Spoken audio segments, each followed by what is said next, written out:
करने वाले हैं, ऐसा टॉपिक नहीं था, बट यहाँ पे पहुँच के डिसाइड हुआ topic we will talk about God.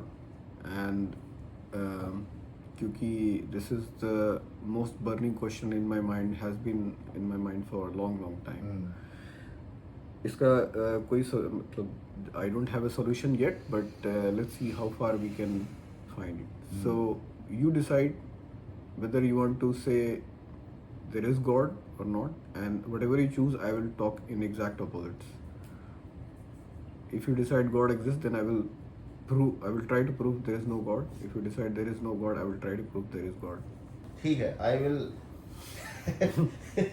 try to prove there is God. Okay. मतलब मैं I don't know I am choosing the right words, क्योंकि ये इतना जो है विस्तृत टॉपिक है. यही एक टॉपिक है, और कोई टॉपिक है नहीं दुनिया में. There is only one topic. तो मैं एक्चुअली देखो, मैं इतना तो तय है, मैं ये अभी मैं इस बारे में 100% श्योर हूँ कि I am not an atheist. इसमें मतलब मैं ऐसा नहीं मानता हूँ. You do not believe in God. मैं ऐसा नहीं मानता हूँ कि मैं एक केमिकल लोचे की पैदाइश हूँ. ठीक है, मैं ये भी नहीं मानता हूँ कि यूनिवर्स में कोई कॉन्शियसनेस नहीं है. राइट. अब सवाल उठता है कि do you believe in God. तो वो मेरी अभी यात्रा चल रही है, क्योंकि अगर मैं किसी की सुनी सुनाई बातें बोल दूं कि yes I believe in God, तो कोई पूछेगा क्या तुमने देखा है गॉड को. ठीक है, तो वो उस डायरेक्शन में मैं जा रहा हूँ. मैं अपने आप को भी पूरी तरीके से एग्नोस्टिक भी नहीं कह सकता हूँ, क्योंकि एग्नोस्टिक वो होता है जिसको कुछ आइडिया ही नहीं है. ठीक है, तो मैं एग्नोस्टिक से आगे वाली स्टेज पे हूँ. बट अगर कोई ये बोले कि तुम एकदम के अगर जैसे जो एथिस्ट के कुछ बकलोल आर्ग्यूमेंट होते हैं कि क्या तुमने देखा है गॉड को, क्या किसका प्रूफ क्या है. ठीक है, तुमने क्या देखा है जो तुमने देखा नहीं है, जिसको तुमने फिजिकली महसूस नहीं किया है, और विज्ञान ने साइंस ने उसके बारे में क्या प्रूफ नहीं दिया है. राइट. उस तरह के आर्गुमेंट अगर कोई इस्तेमाल कर रहे तो फिर मैं बोलता हूँ भाई ठीक है, मैं जाहिर सी बात है अभी है, और ना मुझे कुछ उस तरह की अनुभूतियाँ हुई हैं कि अभी मैं ये एकदम दावे के साथ कह सकूं कि नहीं मैंने अपनी अनुभूति कर ली है. तो जहाँ तक मेरा स्टांस है कि मैं एथिस्ट तो 100% नहीं हूँ, मैं एग्नोस्टिक भी बचा नहीं हूँ. बट मैं इतनी अथॉरिटी से ये बात इसलिए नहीं कह रहा हूँ कि I believe in God, so that you no I just say what I have felt. तो ये मेरा ओपनिंग रिमार्क है. अब तुम बताओ.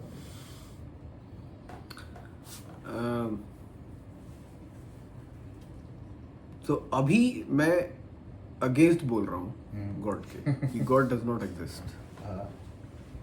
तो मेरे रिमार्क्स ऑब्वियसली उस डायरेक्शन में रहेंगे. मतलब it's like we are debating. And I am talking about the kind of God which society believes that exist. My answer is only in that context, you know. तो जो भी आपने अभी तक सुना है, मतलब till now whatever you have read in scriptures or you have heard about the nature of God, my argument is only against that kind of God. तो मेरी जो सबसे बड़ी प्रॉब्लम है गॉड से, उस गॉड से जिसमें सोसाइटी बिलीव करती है, वो ये है कि existence of a benevolent God. Generally the concept is God is benevolent, मतलब God is loving and caring. That is the assumption, the starting point. Abrahamic concept है ये. Not only अब्राहमिक, हमारे रिलीजन में भी है benevolent God mostly.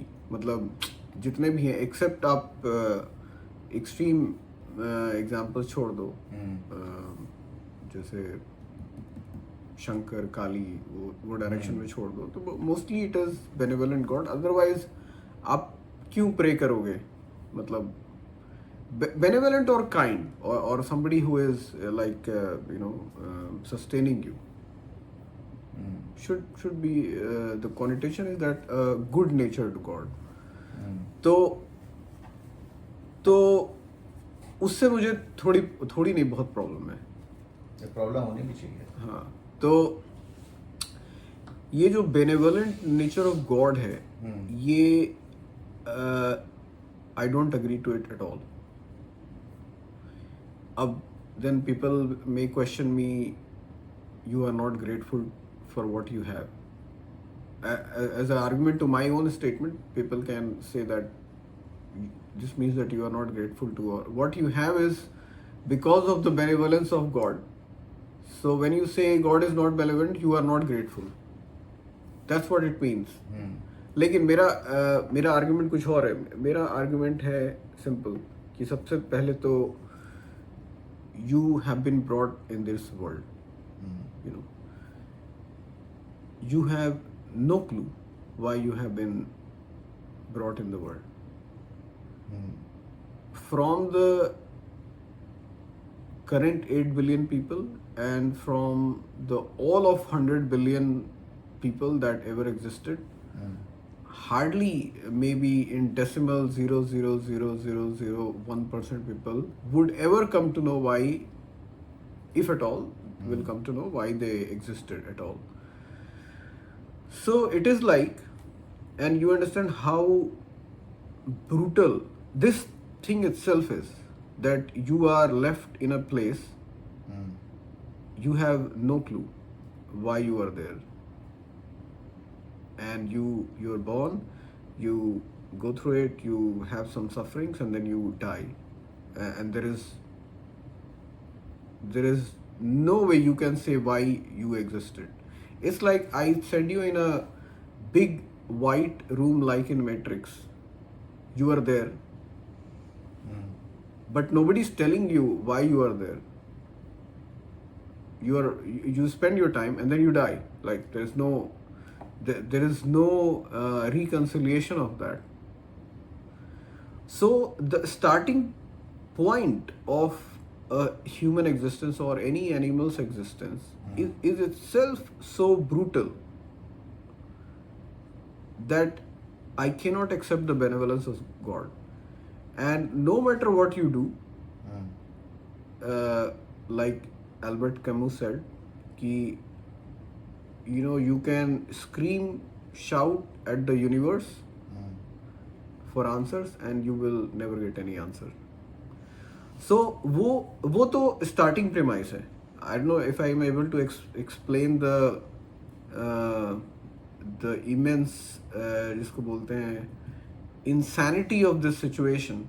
कि imagine somebody sends you to a madhouse. पागल खाने में आपको भेज दिया. आप पागल नहीं हो, आप पागलों के बीच में हो, आपको पता नहीं है क्यों भेजा मुझे, आपने पूरी अपनी लाइफ वहाँ स्पेंड कर दी पागलों के बीच में. And there is no reconciliation, like you never knew why you were there. It is in my whole grand scheme of thinking, it is which is happening. I mean, you are being distracted from the by some pleasures. That is to keep you distracted, and also some pain to keep you distracted. But the real question is that you exist and you don't know why you exist. Which I think this whole thing, including existence itself, very brutal as a concept. So that is one. This is my first argument, a starting point against the benevolence of God. Then you come at more visible things, which is easy to see. There are at least, I would say, hundreds of thousand people, even millions of people, every year, human beings, they die in complete disastrous situations, accidental, health-wise, or kids are dead many times, newly born, no medical facilities, in a very, very brutal way. Mothers are dead. So, if I could control that situation, for example, if you know how to live, and then intentionally you are not living in a way and then you suffer, it's another matter. But when a child is born, he has no clue how to live. You are not even giving him time enough to understand what the life is, and then that child is dying for whatever reason, no fault of his. So many people are terminally ill, or they continue to suffer for long period of time. They don't know. Even if you, let's say, even if I tell you need to conduct your life in a way so that you are not sick, you don't die like that, still in your body there are almost 30 trillion cells. There are body organs which are talking to themselves. You have no control over anything. You have your body. Your brain has at least 20 to 30 billion neurons. You have no control on anything.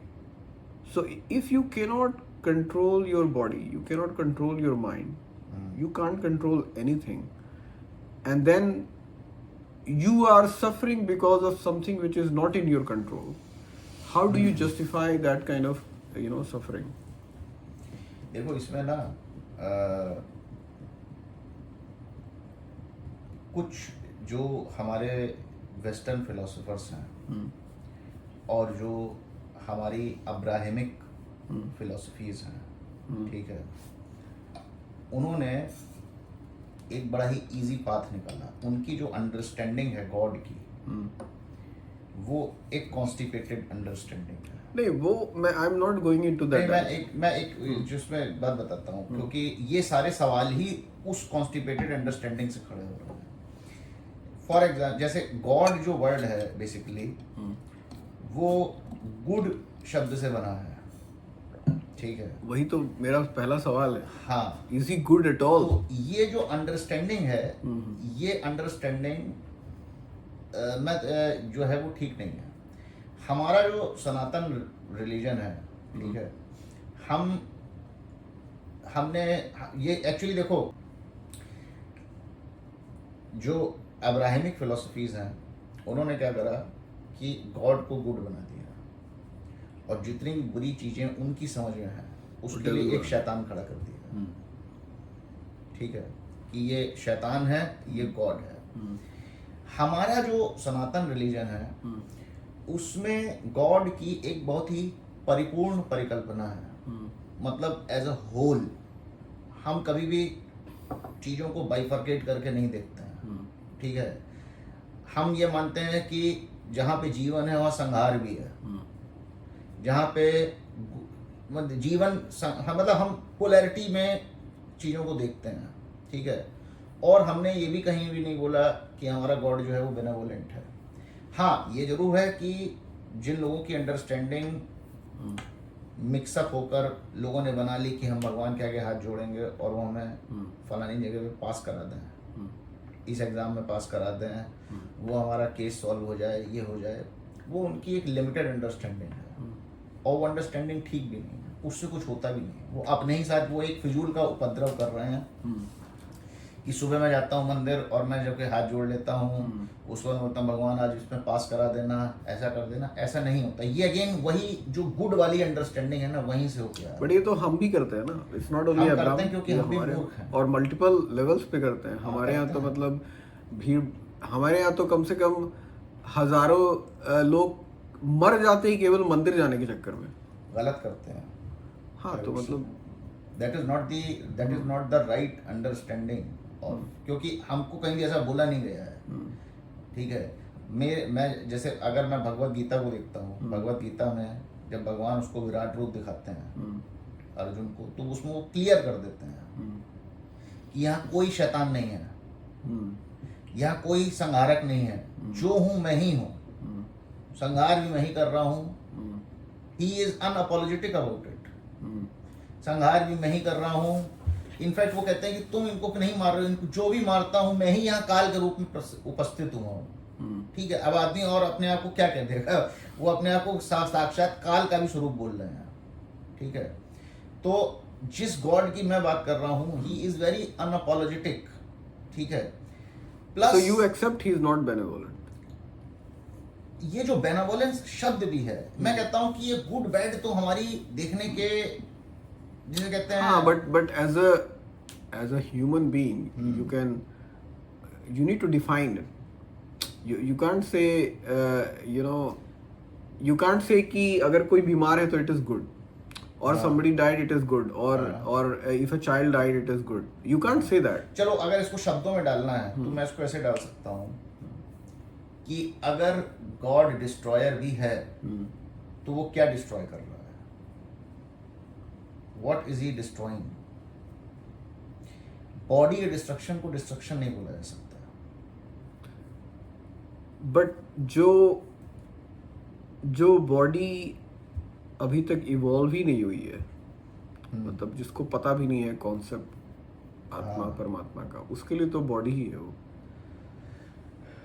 उसके understanding से भी तो सोचो, मतलब God की understanding से वो कर रहा है वो सही है, लेकिन जिसके ऊपर हो रही है उसकी भी तो अपनी कुछ अंडरस्टैंडिंग है ना उसको, मतलब अदरवाइज तो फिर ही इज व्हाट। तो एक क्वेश्चन मेरा इसमें ये है कि हमको कैसे पता कि वो इवॉल्व है कि नहीं है?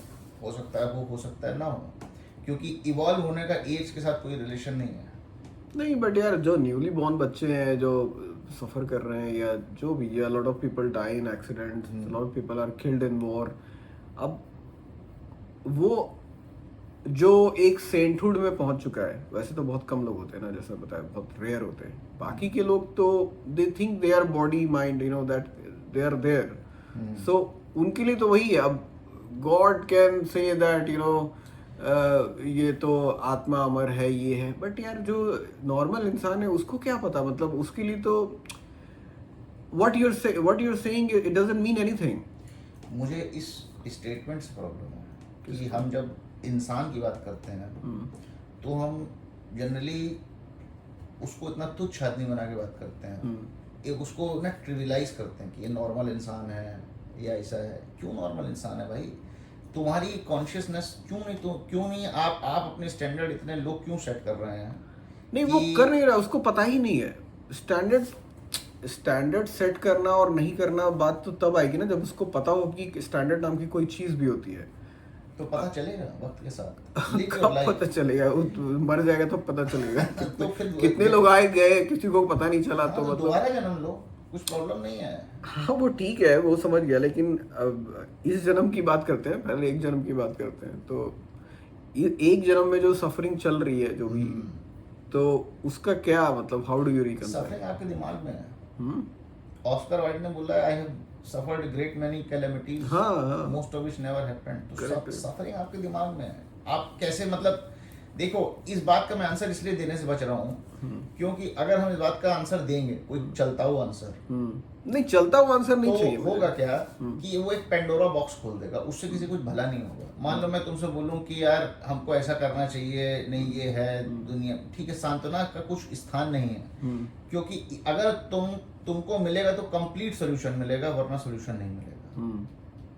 सफरिंग तुम्हारे सामने किसी न किसी फॉर्म में आती चली जाएगी, क्योंकि तुमने उसकी जो कोर है, उसकी जो जड़ है, वो तुम्हारी अंदर है, तुम्हारे ही अंदर है। बाहर का एनवायरनमेंट हमको कभी सफरिंग नहीं देता है। बाहर का एनवायरनमेंट हमको कभी सफरिंग नहीं देता। फिजिकल सफरिंग तो दे ही सकता है, फिजिकल यू नो, किसी को रियल हेल्थ इशू है वो तो सफरिंग है। कोई किसी को आके मारे जा रहा है, पीट रहा है, तो कह सकते देखो, अब देखो इसमें भी हमारे पास एग्जांपल्स हैं हिस्ट्री में। जो सिखों के गुरु थे, उनके साथ मुगलों ने क्या नहीं किया? तेल में तलवा दिया, ठीक है, दीवार में चिनवा दिया सामने। तो ये हम मान सकते हैं कि जिसकी कॉन्शियसनेस इवॉल्व हो जाती है, उनकी मैं बात नहीं कर रहा हूँ, एक्सट्रीम फिजिकल सफरिंग को भी हाँ वो टॉलरेट कर सकते हैं, उनकी मैं बात नहीं कर रहा हूँ क्योंकि वो रेयर है। मतलब लेट्स टॉक, मैं ये नहीं कह रहा हूँ कि वो उस लिमिट तक, मैं कह रहा हूँ कि अगर आपकी कॉन्शियसनेस धीरे धीरे भी इवॉल्व हो रही है, तो आप अपने लेवल की फिजिकल सफरिंग को भी जो है टॉलरेट कर सकते हैं, ठीक है। दूसरा एक हमको ये भी समझना है कि सफरिंग, जब हम कहते हैं फिजिकल सफरिंग, मुझे ऐसा लगता है कि अगर आप अस्पताल में लेटकर किसी मेडिकल कंडीशन से नहीं जूझ रहे हैं, उसके अलावा मुझे लगता है कोई फिजिकल सफरिंग मैं उसी की बात कर रहा हूँ। है नहीं। हाँ, मैं उसी की हाँ, बात कर रहा अब अगर आप मेडिकल सिचुएशन से जूझ रहे हैं तो आपके लिए ये और भी ज़्यादा इम्पोर्टेंट हो जाता है कि आप अपनी कॉन्शियसनेस को इवॉल्व करें, हूँ। क्योंकि बाकी लोग तो बच के निकल भी जाएंगे, आपके सामने तो जो फिजिकल सफरिंग है वो अपने पूरे प्रत्यक्ष रूप में आ चुकी है। सो चलो मैं साइकोलॉजिकल सफरिंग पे आते हैं, क्योंकि वो मेडिकल, चलो फिजिकल तो फिजिकल जो है सो है, क्योंकि ज़्यादा लोग माइंड में सफ़र कर रहे हैं, यू नो, मोस्टली। तो there are lot of neurodivergent people in the world. बहुत सारे लोगों को बहुत सारे टाइप के इश्यूज होते हैं जो उनका कुछ नहीं है उसमें, वो जेनेटिक इश्यूज है, मतलब they just can't help it. They also suffer a lot of people go into depression, anxiety, ये वो, बहुत सारे लोग, कुछ लोग, some people are very prone to it, some people are less prone to it. तो people who are prone to it, उनको तो पॉइजन पिल दे के भेजा गया है यहाँ पे, राइट? उनको क्या मतलब, जैसे आपका दिमाग कैसे काम, how do you control that? You can not control it. So it's like, you know, God is taking revenge on you. No, I am talking against God, so I will say all these scandalous statement. So you have to refute it. ये जो neuro divergent, actually हमको ज़्यादातर लोग, ये neuro divergent तो चलो हो सकता है एक मेडिकल कंडीशन हो, हम अगर ऐसे लोग ना भी ढूंढें, इन जनरल 100 में से 99 लोग सफ़र कर रहे हैं और उनकी सफरिंग उनके दिमाग में है। और ये कहाँ से आई? बाहर से आई कुछ, मोस्टली। ये कहाँ से आई?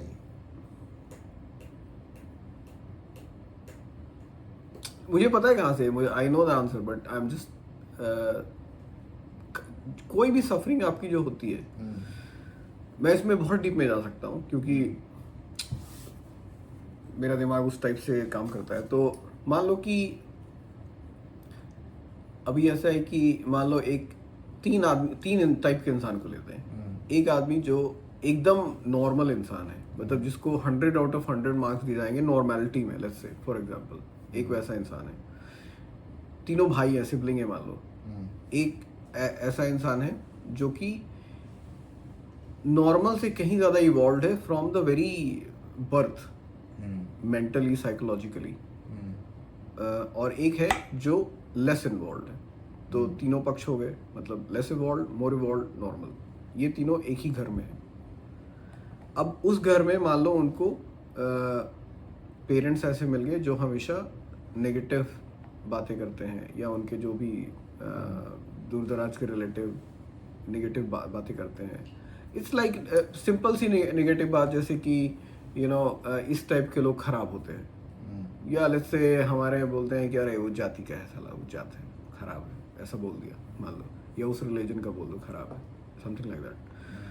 अब वो चीज़ तीनों के दिमाग में एक तरीके से गई, ठीक है, या कोई कॉन्सेप्ट तीनों के दिमाग में, तीनों ने सुना एक साथ। जो नॉर्मल इंसान है वो उसको maybe as it is accept कर ले, जो इवॉल्व है वो उसको रिफ्यूट कर दे कि नहीं, इसमें कोई लॉजिक नहीं इस बात में, वो उसको इमीडिएटली डिनाई कर दे।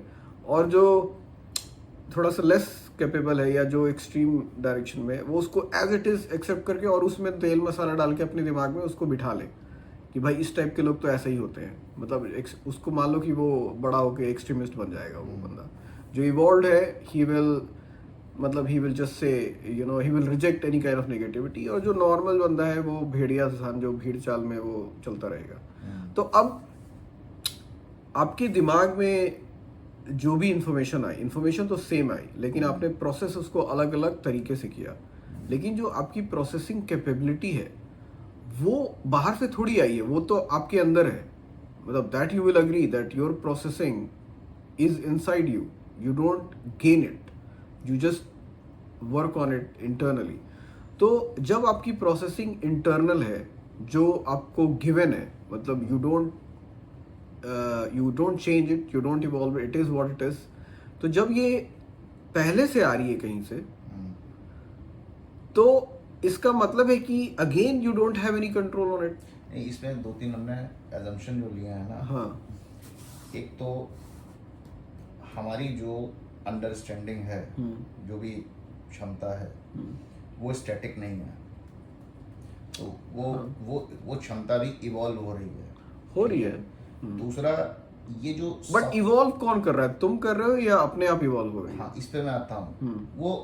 वो एक, तुम ऐसे समझो, एक प्रकृति जो है वो एक सिस्टम है, वो सिस्टम अपने आप काम कर रहा है, ठीक है। दूसरी बात, मुझे ये जो होल सफरिंग का जो नोशन है, देखो, जैसे हम लोग ने पहले भी कई बार डिस्कस किया है कि हर सिचुएशन किसी भी आदमी की सिचुएशन एक एवेंचुअली एक जीरो सम होती है, ठीक है।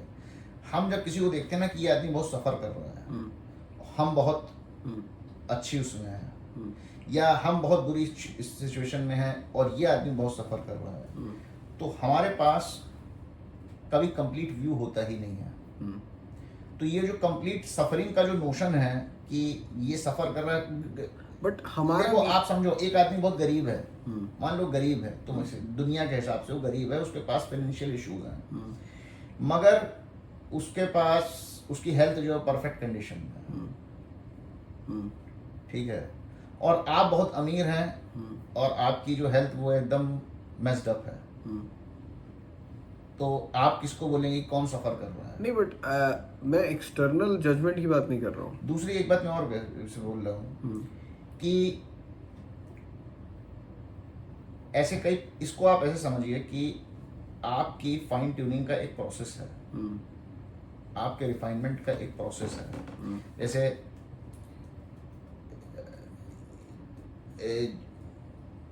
बच्चे, किसी जो बच्चे जो अंडे देती हैं प्रजातियां, उनके बच्चे अंडे में दबे होते हैं, अंडे में वो एक जो है सफ़र कर रहे होते हैं।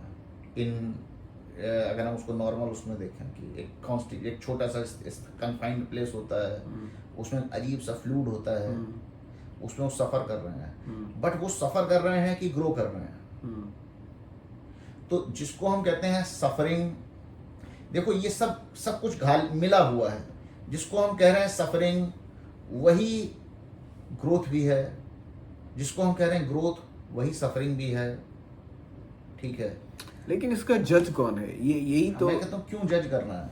नहीं, वाई वुड यू, जिसका जो प्रोसेस उसको चलने दो। सपोज करो, ठीक है, जैसे तुमने 3 लोगों का एग्जांपल लिया, मैं कह रहा हूँ तुम्हारा ठीक है, किसी का कम मेंटल एबिलिटी है, किसी की ज्यादा है, किसी कम है, तो जो कम वाला है उसको भी चलने दो, उसकी भी एक यात्रा है, उसको कुछ कम समझ में आएगा। अगर वो एक्सट्रीमिस्ट भी बन गया तो उसे बन जाने दो एक्सट्रीमिस्ट, क्या प्रॉब्लम है?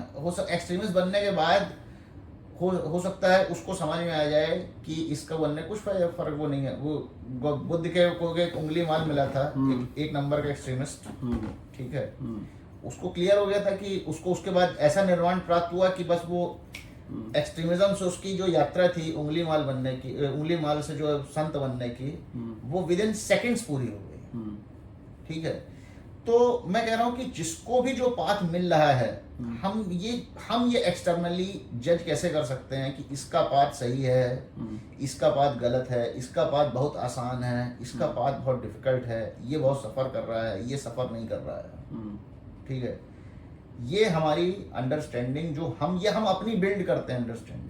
नहीं, हमें जज नहीं करना है, वो उसको जज करना है जो सफर कर रहा है। अगर मान लो जो आदमी सफर कर रहा है वो खुद से आके चल के तुमको बोल रहा है कि I am suffering, then how can you say no he is suffering, मतलब he is really suffering, whatever, I mean you can decide for him. मैं इसको ये नहीं कह सकता हूँ कि तुम सफर नहीं कर, बट मैं उसको सांत्वना में कैसे दूंगा? चलो बताओ, अगर मेरे सामने कोई आदमी आया है और बोल रहा है आई एम सफरिंग, और मैं उसके, देखो भले ही मैं बड़े ही प्रेम से, बहुत ही कंपैशनेट होकर, बड़े ही शब्दों का सावधानी पूर्वक चुनाव करके ही उसको बोलूंगा, बट उसको बोलूंगा तो मैं सच ही, मुझे उसको यही बोलना पड़ेगा कि इस सफरिंग से तुम ही निकल सकते हो, and most of it is in your mind, क्योंकि यही हकीकत है।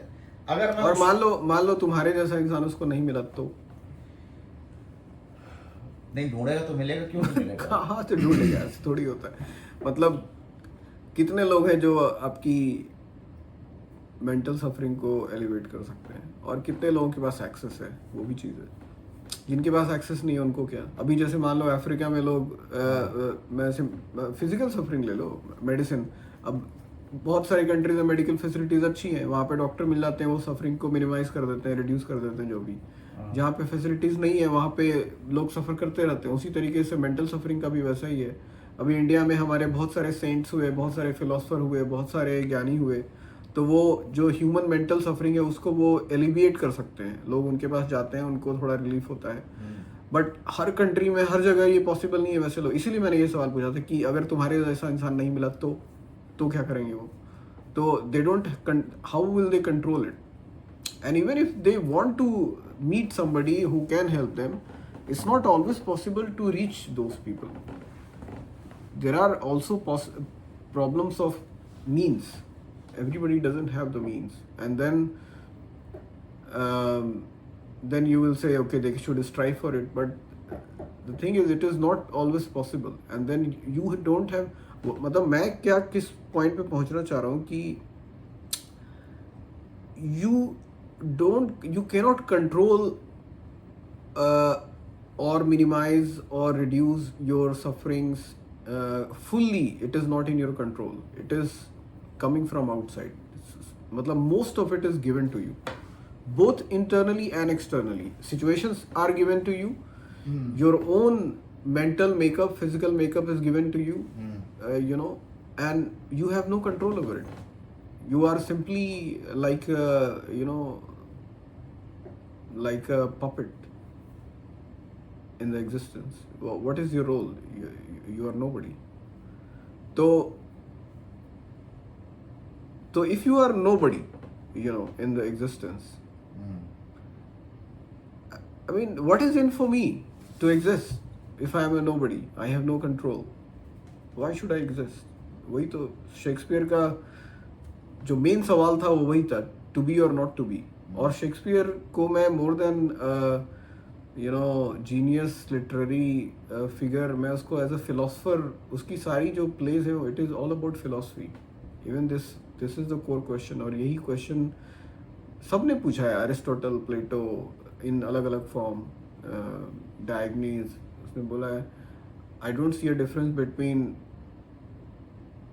drinking a cup of coffee or shooting in my head myself. So because this is the main question, if you have no control or zero control, then you are nothing. If you are nothing, then why do you exist in the first place?